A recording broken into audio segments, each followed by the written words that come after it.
Hey guys, so I just busted here on day 4 of the World Series of Poker main event. It's a sad but happy time too. I did cash for $15,920.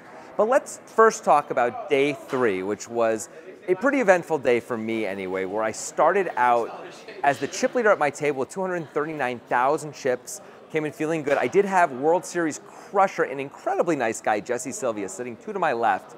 So that was going to be a tough road all day, although I was surprised at just how cool and nice this guy was. And actually, we barely played any pots together, and that was nice too, honestly, although he played very well, not surprisingly. So the story of my day 3 was card deadness, like Unforgiven, Morgan Freeman and Unforgiven level deadness, like just in the coffin, everyone can see you. It was crazy. I've never been this card dead literally in a day in my whole life. It's too bad it happened on day 3 of the main event. So I'll tell you about that right now. Please don't talk about me when I'm gone. Oh honey, though our friendship ceases from now on. Please don't talk about me when I'm gone. Oh honey, though our friendship ceases from. So the best hand I had all day on day 3, 10 hours of play, was 2 jacks, which I did win with when I 3-bet and the guy folded. I also had pocket 9s 4 times, which I ultimately lost money on. I had pocket 7s twice. I won a very small pot once with them. I had pocket 6s once, won a small pot. Pocket trays, pocket deuces. I had ace queen twice, lost both times. Ace 10 twice, lost both times. That was the best hands I had in 10 hours. So as a result, I went from 239,000 all the way down to, when we made the bubble and made the money, anyway, at the end of day 3, 72,000. It was just unbelievably tough. Although I did have a few, well, one really sweet play and one kind of brutal hand that happened.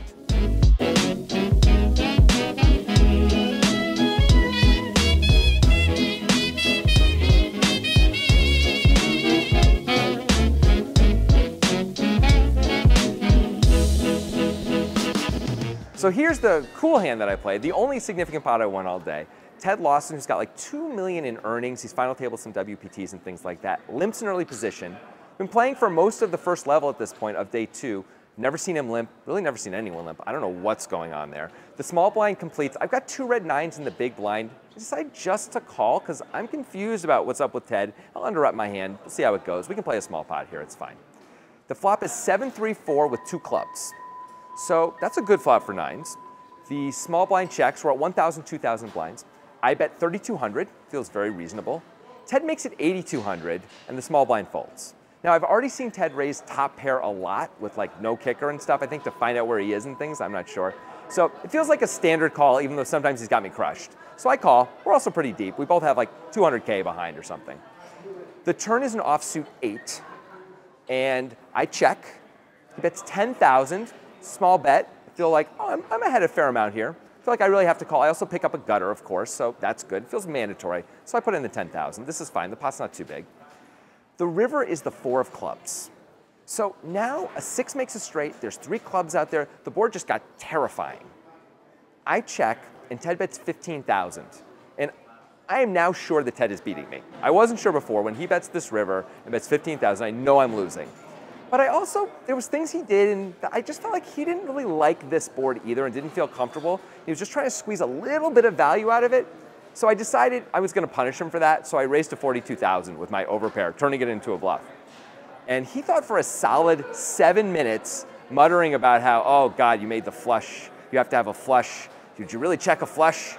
And there were different points where I was convinced that he was definitely going to call and definitely going to fold, and eventually he threw his cards in the muck and got to win a sweet, sweet pot.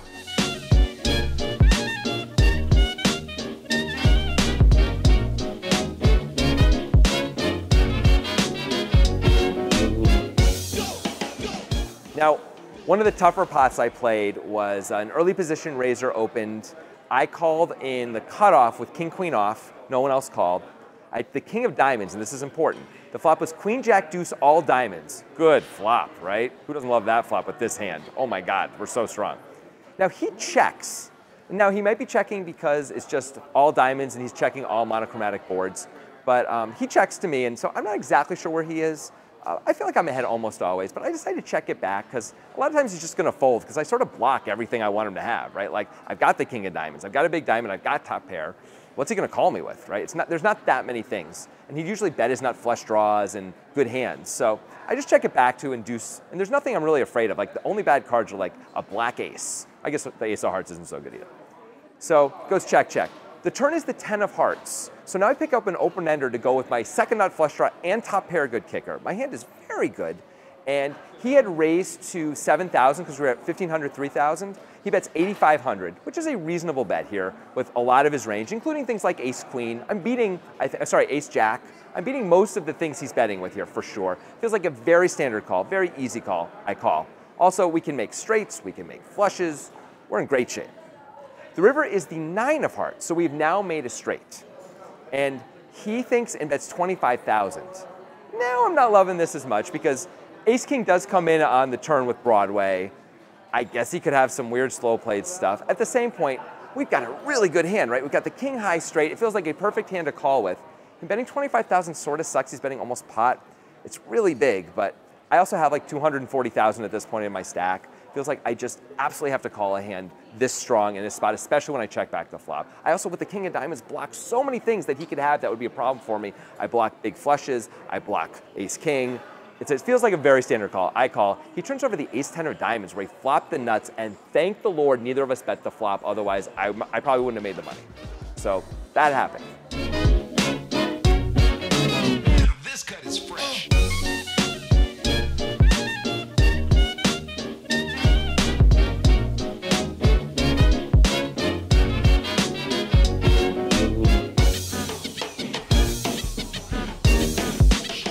So day 3 wasn't so great, although the main event structure is so amazing, I still got to the money anyway and came back with 12 blinds on day 4. 12 blinds in a dream, hashtag it.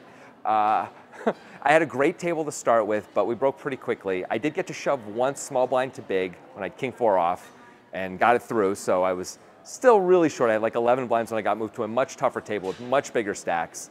And I sat around for about 20 minutes folding absolute crap, until I finally picked up king, queen, under the gun +1, and I had 9.5 blinds. It felt like a very easy shove. I put it all in, and a guy behind me woke up with queens.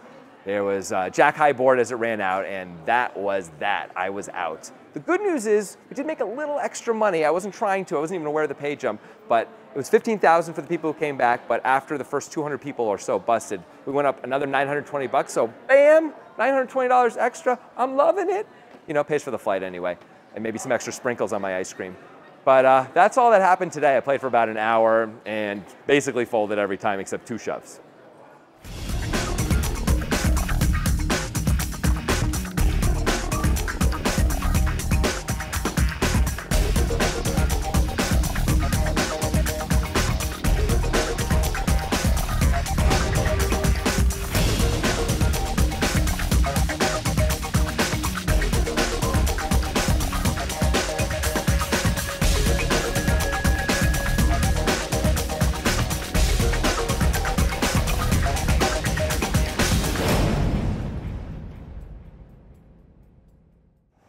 So thank you so much for watching our vlog this year at the World Series of Poker. I wish Grant was here. He's already back home in Portland at this point because he didn't make the money in the World Series like I did. But I was really rooting for him too, of course.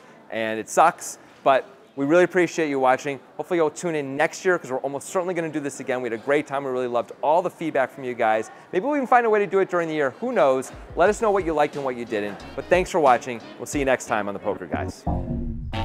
Please don't talk about